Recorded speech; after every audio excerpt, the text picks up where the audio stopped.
When you think back on 2014, what are some of the stories you remember most? Do they include the Ash Brokerage development downtown? How about all those restaurant inspections and closures?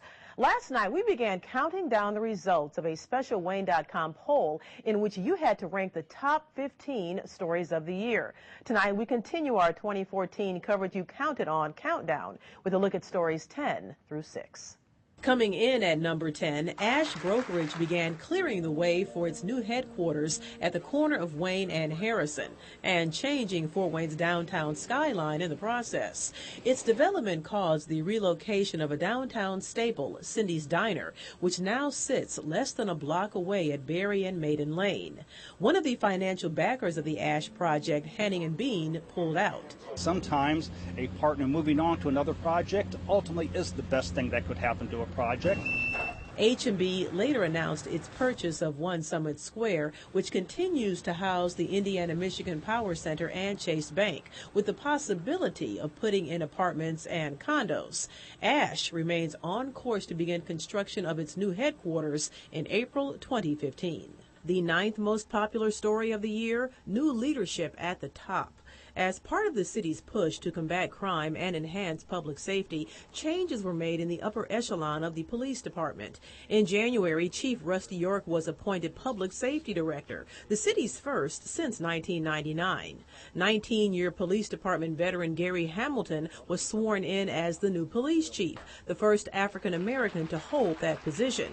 He quickly expanded the gang task force in hopes of reducing 2013's 44 homicides. Start pressuring these individuals and creating this havoc in the city. In June, Fort Wayne's first female fire chief, Amy Biggs, resigned after only serving 2 years in office. Eric Leahy became Fort Wayne's 22nd fire chief.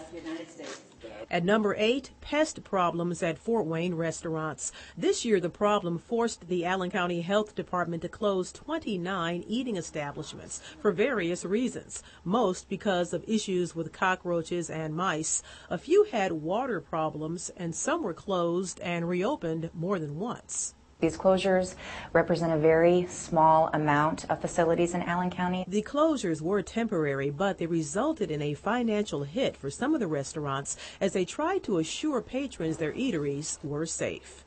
At number 7, not one but 2 rare births at the Fort Wayne Children's Zoo.